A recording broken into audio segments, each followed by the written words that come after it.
紅軍村決戰，誰能笑到最後？經過21個月的軍事行動，5個月的空中封鎖，俄軍已經進入紅軍村市區，局勢不容樂觀。說實話，作為一名堅定挺烏的博主，火力軍的內心不願意承認眼前的局面，但事實就是事實。烏克蘭官方也承認了這一點。從戰線來看，紅軍村已經淪陷了一半，米爾諾赫拉德的局勢也十分危急。在接受《紐約郵報》採訪時，希爾斯基更是表示，俄軍已經向紅軍村方向派遣了約15萬名士兵。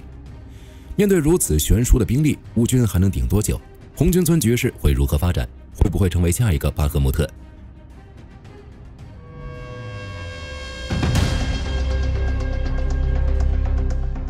近期的烏俄戰場熱點只有一個，那就是紅軍村。2025年10月，《金融時報》披露，普京向前線部隊下達指令，內容簡單粗暴，在11月中旬之前，不惜一切代價把紅軍村拿下來。原因也很簡單，俄羅斯需要一場酣暢淋漓的勝利，來作為與烏克蘭甚至是與美歐談判的籌碼。這道命令改變了整個戰場的節奏。之前在烏軍無人機威脅下畏首畏尾的俄軍，開始硬着頭皮頂着漫天飛舞的 FPV 無人機向烏軍陣地發起強攻。當然，結果大家也看到了，烏克蘭的防線比克里姆林宮想象的要堅韌。俄軍想在10月中旬拿下紅軍村的目標已經徹底宣告破產。即使如此，俄軍依舊沒有停止攻勢。烏克蘭安全局披露，莫斯科悄悄將這個期限順延了，新的日期是12月15日。這種靈活的最後期限，火力軍很熟悉。2024年的時候，俄羅斯就表示，我們可以在短短幾周之內攻下紅軍村。結果呢，1年多過去了，紅軍村依然堅挺。這種操作與其說是戰略規劃，不如說是一種滿足國內政治需求的畫餅充飢。不過火力軍必須強調一點，這一次的情況和以往不同。之前俄軍是在外圍轉圈，進行試探性的攻擊，現在則是決戰時刻。Nextday 新聞報道，希爾斯基已經親口承認，莫斯科準備在頓涅茨克搞一票大的，一場決定性、關乎戰爭走向的軍事行動。現在的戰況也能證明這一點。紅軍村當前的態勢可以用4個字來形容：南攻北守。南部地區，烏軍集結了機動力量，不斷地發起局部反擊，試圖將進入市區的俄軍頂出去，恢復防線。在紅軍村的北部，烏軍則是要承受俄軍主力部隊的猛烈攻擊。俄軍的戰術毫無新意，依舊是人海攻勢，利用兵力優勢，派遣多個由幾人到幾十人不等的步兵小組，從多個方向滲透至紅軍村，尋找並攻擊烏軍防線的薄弱點。目前負責執行這一戰略的俄軍主力已經部署到位，由西向東主攻的是俄軍第2聯合武裝集團軍，由東向西对进的是俄軍第51集團軍，而從南向北試圖切斷烏軍後路的是俄軍第41集團軍，意圖將紅軍村的守軍包圍分割，最後殲滅。為了穩住防線，烏軍已經將精銳部隊，包括那些執行特種作戰任務的單位，派遣至紅軍村，在錯綜複雜的城市废墟中清剿那些已經滲透進來的俄軍步兵小組。目前紅軍村城中的戰事沒有大的变化，交火主要還是集中在南部区域。烏克蘭武装空降突擊部隊證實，俄軍利用惡劣天氣條件實施滲透行動，烏軍空中偵察和打擊能力被顯著削弱。俄軍的作戰目標依然明確，到達紅軍城北部邊界，進而試圖對該城形成包圍態勢。相較於南部地區，米爾諾赫拉德地處開闊地帶，視野也更加廣闊。儘管俄軍對該地發起了多輪狂攻，但至今仍未拿下。烏軍總參謀部的發言人安德烈·科瓦洛夫表示，米爾諾赫拉德地區的部队獲得了物資和彈藥的補給，士兵已經進行輪換並撤離了傷員。紅軍村城中的後勤調配也已經展開。戰爭研究所和路透社等多家權威機構的消息都證實了前線的戰況，雙方的交戰異常激烈，這是一場典型的模式性推进，比拼的不是戰術有多精妙，而是誰更持久。就目前的情況來看，烏俄雙方都存在一定的問題。俄羅斯這邊士兵厭戰，逃兵太多，俄軍事法庭已起訴4萬多人，這還不包括督戰队击毙的。俄羅斯国防部通告，11月13日，俄第98空降師299團9名官兵再次携武器潛逃，軍警正在追捕。烏克蘭這邊則面臨士兵嚴重不足的問題。紅軍村的局勢之所以發展成現在這樣，根本原因就是兵力不足。早在6月份，俄軍就開始滲透至紅軍村，烏軍第32旅和第155旅進行了多次清剿。烏軍總參謀部也表示清剿完畢，小規模的滲透不起效果，俄軍就開始用其他戰術，比如調虎離山。之後，俄軍向多布羅皮利亞推進，希爾斯基調動亞速第1軍等精銳部队開始反擊。這點之前我們也聊過，效果很好，烏軍甚至還圍剿了上千名俄軍。不過從現在來看，這很可能是俄羅斯的誘餌。當烏軍在多布羅皮利亞方向反攻時，俄軍繼續向紅軍村滲透，並不斷積蓄力量。進入10月之後，紅軍村的俄軍突然多了起來。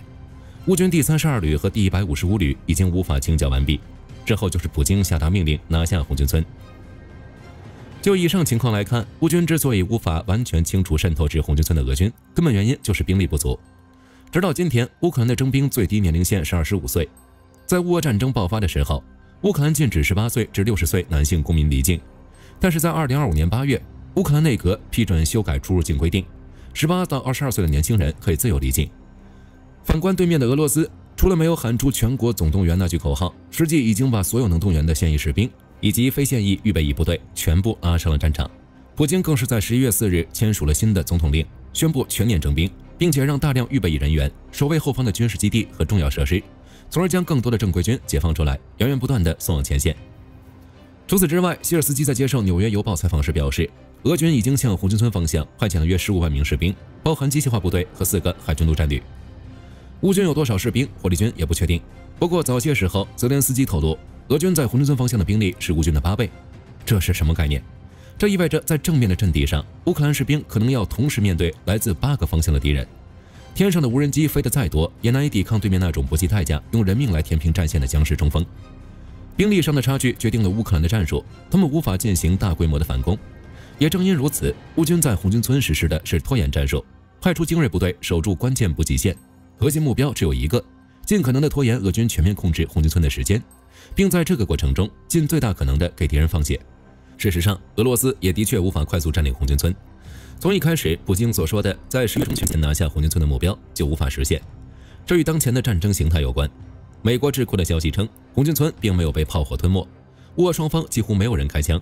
在世界現代城市巷戰的歷史上，這一幕堪稱絕無僅有，甚至可以說是顛覆性的。大家想象的紅軍村巷戰可能是槍林彈雨、炮火連天以及震耳欲聾的爆炸聲，實際上戰況與此完全相反。因為俄軍空天軍的轟炸，烏軍無法在前線構建大規模集中的防禦工事，只能化整為零，將兵力以班組為單位分散部署在紅軍村各個地区。兵力一旦分散，就意味着防線上會出現漏洞，於是俄軍的步兵滲透小組就趁着這些空隙，悄無聲息地鑽了進來。這些成功滲透進來的俄軍士兵，並沒有像傳統巷戰那樣立刻開始擴大戰果。沒辦法，在紅軍城中，烏軍派遣上百架 FPV 無人機和偵察無人機，組成了24小時不間斷的空中巡邏隊。在這種環境下，俄軍士兵一旦開槍暴露自己的位置，下一秒就可能會有一架 FPV 無人機殺過來。所以俄軍步兵小組就藏在屋子裡，利用無人機偵察情報，之後再採取進一步的行動。所以整個紅軍村的戰場漫天都是 FPV 無人機，俄軍的推進速度很慢，除非是那種已經接到死命令或者纯粹不要命的部隊，才會開着裝甲車，用一種近乎自殺式的飽和式攻擊，快速清理某一段前線陣地。在此之前，俄軍之所以能在某些方向取得突破，大概率就是靠這種戰術。面對這種情況，烏軍的防守策略極具針對性，重點有2條：第一，不間斷地襲擾俄軍的後方，利用小股精銳部隊在惡劣天氣的掩護下，對俄軍的補給線、彈藥庫、指揮所發動突襲。目的很簡單，保證己方通往城區的最後幾條補給線不被徹底切斷。第二，也是最關鍵的，就是繼續在城中擴大無人機的獵殺網絡。利用這種不對稱的優勢，用更靈活、更機動的策略，一點點清除滲透進來的俄軍有生力量。即使出現最壞的情況，烏克蘭也已經做好準備。希爾斯基表示，針對所有可能出現的情況，已經制定了 B 計劃和 C 計劃，具體內容是什麼，火力軍也不確定，但不排除烏軍利用即將到來的寒冬，用天氣拖住俄軍的進攻步伐，盡可能的將紅軍村的防禦戰堅持到2026年的春天，或者是加大對多布羅皮利亞方向的攻擊，吸引俄軍兵力，減緩紅軍村的壓力。就戰術來看，烏軍最近在紅軍村的反擊有一種巴赫穆特即視感。同樣是精銳部隊死守關鍵補給線，同樣是以消耗敵人為主要目的，那麼紅軍村會不會成為下一個巴赫穆特？對於這個問題，火力軍的回答很簡單，不會。今天的紅軍村和巴赫穆特雖然表面上看起來很像，但其內在的戰略邏輯、雙方的投入以及烏克蘭的決心都有着本質上的不同。2023年的巴赫穆特戰役，那是一場關乎國運和颜面的豪賭。當時的烏克蘭急需一場勝利，向支持他的盟友證明自己的抵抗意志和能力，向世界證明俄羅斯並非不可戰勝。因此，烏軍押上了血本，將當時刚刚在北約國家訓練結束的10個精銳旅全部投入到了巴赫穆特。最終的結果是，俄軍損失10幾萬名士兵，瓦格納集團被打得元气大傷，普里戈金更是被打到心態失衡，最終掉頭向莫斯科发動兵變。巴赫穆特戰役之後，俄軍再也無法向前推進，被阻擋在恰西菲亞爾2年。不過問題在於，俄軍的代價也很慘痛，幾乎損失當時所有訓練的北約旅。在此之後，烏軍已經無法發動新一輪的反攻。2023年6月4日開始的反攻計劃，最終未能取得決定性的突破。雖然之後爆出很多有關反攻的消息，但火力軍估計，巴赫穆特戰役一定對反攻產生了很大的影響。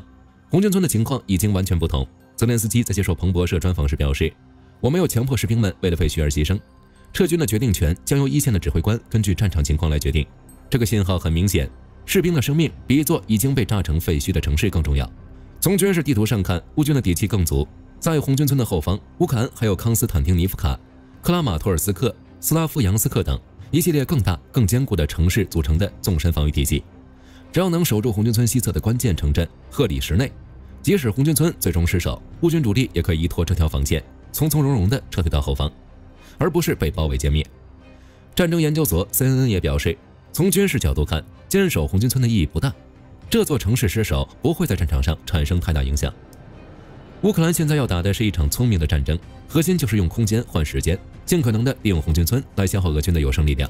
為後方的動員和防禦爭取時間。當然，烏軍不會輕易撤退，雖然失去紅軍村對戰局影響不大，但政治意義很大。紅軍村的意義，政治大於軍事。一旦紅軍村失守，俄羅斯將可以向特朗普證明烏克蘭失敗，影響美國和歐洲的一些承諾。這一點將會影響烏克蘭的未來，因為現在是烏俄戰爭爆發以來烏克蘭最危險的冬季。既然軍事上並非不可或缺，那烏軍為什麼還要在紅軍村死磕？因為這場仗不僅是打給俄羅斯人看的，更是給盟友看的。烏軍堅守紅軍村的意義在於向美國、歐洲、向全世界表示烏克蘭仍在戰鬥，俄羅斯無法輕易取得勝利。在當下的國際政治環境下，這一點很重要。一旦紅軍村失守，普京就會表示烏克蘭已經不行了，可能還會以此試圖說服特朗普，讓烏克蘭割地求和，從而結束戰爭。歐洲盟友也可能會受到影響。Politico 在最新報道中稱，烏克蘭即將迎來自全面戰爭爆發以來最危險的冬季，包括歐盟援助停滯不前，美國支持力度減弱等。事實也是如此。首先是美國的援助，自特朗普上台以來1分錢都没有給，而之前拜登政府時期推動的利用凍結的俄羅斯資產收益向烏克蘭提供500億美元貸款的 ERA 計劃也已經全部用完。其次是歐洲，現在烏克蘭最大的指望就是歐盟能夠同意將那筆高達1400億歐元的被凍結的俄羅斯主權資產移交給烏克蘭，以支持其未來3年的戰爭開銷。但這筆錢怎麼拿，歐盟內部還在吵個不停。挪威拒絕為烏克蘭擔保，比利時因為風險問題拒絕支持將凍結俄羅斯資產轉移給烏克蘭，除非歐盟成員國簽署協議，共同承擔責任，或者歐盟提供擔保。像匈牙利、斯洛伐克更是直接投了反对票。另一方面，歐洲的情報部门更是披露了克里姆林宮征服烏克蘭的計劃。第一步，在2025年底到2026年初，通過冬季攻勢建立所謂的戰場優勢，徹底扼守住現有的俄戰區。第二步，在此基礎上控制或摧毀烏克蘭更多的領土，進一步削弱烏克蘭的經濟和戰爭潛力。最後一步，則是將基輔政權徹底改造成類似白俄羅斯那樣完全聽命於莫斯科的附庸。因此，2026年將是決定烏克蘭國運的一年。想要抵擋俄軍的攻勢，歐洲的援助极為重要，所以紅軍村的意義就很大。當然，就当前的情況來看，紅軍村遲早會失守。烏克蘭要做的是盡可能消耗俄軍有生力量，即使之後撤出紅軍村，澤連斯基也能表示我們已經做到了能做的一切，然後將鍋甩給歐洲。紅軍村失守，那是因為兄弟的援助不給力。總的來說，當前的局勢的確對烏克蘭不友好，但這並不意味着烏克蘭就會因此而崩溃。一位烏克蘭高級官員在接受媒體採訪時表示，2025年的冬天將是俄羅斯贏得戰爭的最後機會。如果烏克蘭能堅守到2026年4月1日，我們就能贏得這場戰爭。在長期的戰爭和嚴厲的制裁之下，俄羅斯的經濟也已經到了一個臨界點。如果在軍事上他們不能取得決定性的勝利，隨着內部經濟壓力的不斷增加，其國內的矛盾可能來得比我們想象的更快。這期視頻到這兒就結束了。各位覺得紅軍村的最終戰局會如何發展？烏克蘭能否熬過這個最危險的冬天？可以在視頻下方留言，大家一起討論。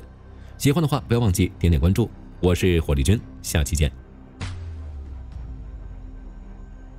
好的，各位觀眾朋友們，我們頻道一直在聊真實的軍事資訊和武器裝備，後台也經常有朋友問，有沒有值得推薦的入門級模型？今天就和大家分享一款近期接觸到的產品。首先，它的外形還原度做得相當不錯，比例準確，武器上的一些關鍵細節和標識也都有體現。材質也說得過去，打在手上有不錯的分量感。其次，它具備一定的可動性，對於理解基礎操作原理有一定幫助，讓它不僅是個靜態擺件。綜合它的做工和可玩性來看，價格確實比較親民。對於想入門模型收藏，或者單純想在桌上貼一個擺件的朋友來說，是一個性價比很高的選擇。商品鏈接已經給你們上了，感興趣的朋友可以自行了解。